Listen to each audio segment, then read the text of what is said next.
Hey, this is Sky. Welcome to my YouTube channel. Let's talk about the loss of innocence.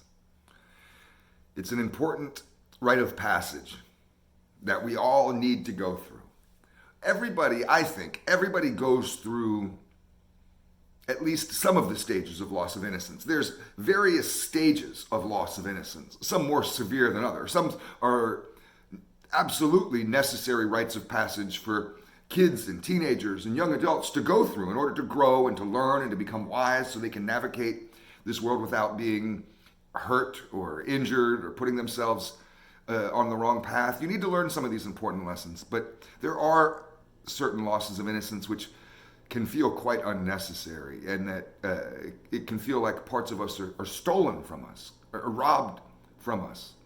And those can be the hardest to get over. Some people can never get over them and don't understand how it's possible. I've felt like a wounded bird for a long time because of the experiences that I've had with my various losses of innocence, and I've had many. And my loss of innocence started, probably when I was 3 or 4, early. One of the first stages of the loss of innocence, which a lot of people go through, is with your parents. And you realize that your parents are just people, and they're not idols, gods, superheroes. They're not special, really, in any way. They're just people. Just a guy and a girl who fucked and had you. And that's a major bubble that gets burst. Some people never burst that bubble. They idolize their parents forever. And someone out there who idolizes their parents, they may not see anything wrong with it. What's wrong with it is that you never fully grow up. You need to be able to evolve mentally. And one way that we do that is we have to go past our parents.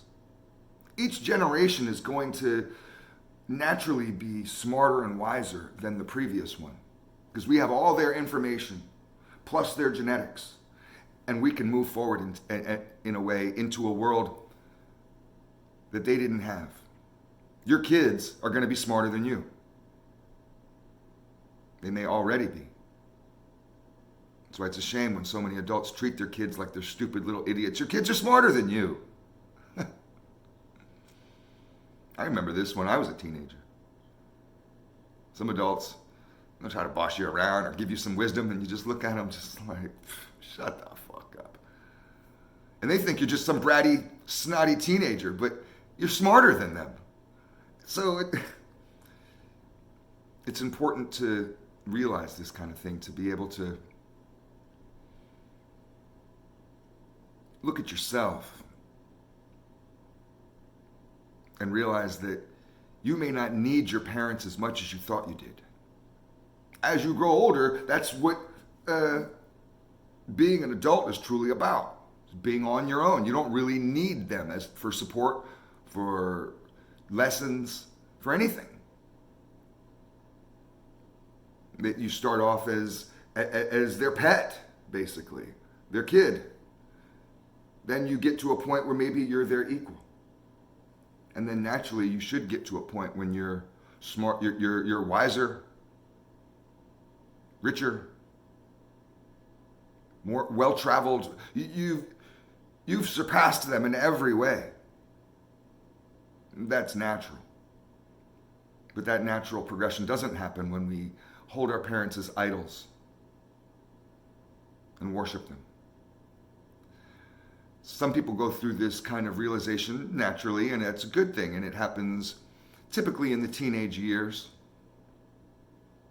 For some of us who have gone through abuse, it happens earlier, whenever that abuse occurs. I was abused by my father as a baby. By the time I was 4 years old, I didn't trust him. I could not be in a room alone with my father. I didn't want to be. I would cry. I would run away. Do not leave me with this guy. He is going to hurt me. I don't want to be around him. I would freak the fuck out if I was left in a room with my dad for 2 seconds. Get me away from him. This guy's a monster. He was violent against my mother. I watched him beat my mother on a regular basis. Violent against the dog. If he didn't have me to abuse or my mother to beat up, He would drag the dog in front of us and just go to town. Fuck that dog up. The dog would be yelping and screaming. There'd be nothing you could do to stop him. So I learned at a very young age, as a toddler, that my father could not be trusted. He was no superhero to me. I didn't respect him. I wasn't like, oh, daddy's here. I was just like, oh shit, this man is here. I better go into protection mode, self-defense mode. It's a major loss of innocence for a little boy to have to realize that they may be on their own for survival. Adults can't be trusted. We go through some necessary losses of innocence as we're teenagers, getting dumped by our girlfriend that we fall in love with for the first time. That's a hard lesson for some and a necessary one. I remember getting dumped for my first time by somebody. It's different when it's mutual, but it's when it's somebody that you really like and they reject you hardcore. That's your first, you get used to it. But your first time, oh, it's such an unusual experience of pain and sorrow. You know, you just feel this rejection just hurts. You're not ready to end it yet, but they don't even want to fuck with you. They don't want to be around you. Everything changes. You may see them at school and it hurts and it's awful. That's such an incredibly necessary experience to go through. You have to learn about rejection. Rejection is such an incredibly powerful experience to go through. You have to learn rejection. You have to be able to get dumped. I was talking with a chick the other day. She had said she used to be a model.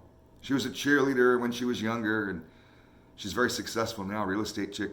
And she's telling me she's never been dumped. And she's kind of proud of that.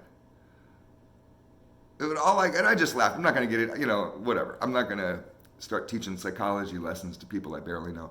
But all I can think is, well, you missed out on an important lesson of rejection. If you've never been rejected, hardcore rejected like that, what happens when you're older and you get rejected? How are you going to ruin your life? I mean, it's like getting chicken pox. You want to get that shit when you're a kid. Because it's nothing when you're a kid. You get over it. It's just being sick for a couple days, whatever. You get that shit when you're an adult, you die. Go through the necessary rites of passage at an early age.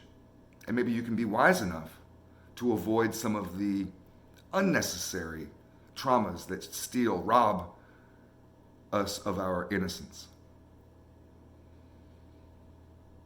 I can't trust an innocent person. I don't like innocent people very much. They creep me out. I don't trust them.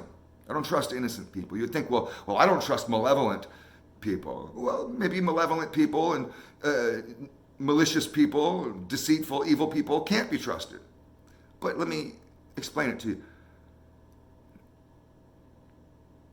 A person who is innocent does not know evil. The definition of innocence is that they don't know, they're ignorant of evil. They don't know anything about lying. They don't know how to tell a lie. They don't know how to be deceitful. They don't know about that. It's never happened to them. They're not experienced with that. They haven't seen it before. It's out of their realm of existence, and they're innocent. They're innocent people. But we've seen, if you've been around babies, a baby, or a little toddler rather, 4, 5, 6 years old, 7 years old, they may be perfectly innocent. Never done a thing wrong in their lives, like really. And they may start lying. Perfectly good little kid with good parents. And they may love lying. They lie their little stupid bratty butts off all the time about nothing. Not all kids, but some do. Some embrace it. And they just love telling fibs. And they sit there and, tell you the craziest stories. And where'd you come up with this? It's all just lies that they're making up. Just little fantasy playland that they're living in.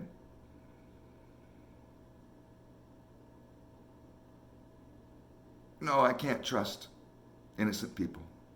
I trust a person who knows deceit. Someone who knows exactly what deceitfulness is, who knows what manipulation is, who knows what malevolence is, who knows evil. Somebody who knows evil well and has decided, consciously decided that I'm not going to follow that path. I'm going to follow a path of truth and light and righteousness and love and to be honest. I know what it's like to be the opposite. I know what it's like to be the meanest, nastiest, worst person you can be. And I choose to not be that. That's a motherfucker I can trust, not the innocent person. If you've had your innocence robbed from you, taken from you because of abuse, because of trauma,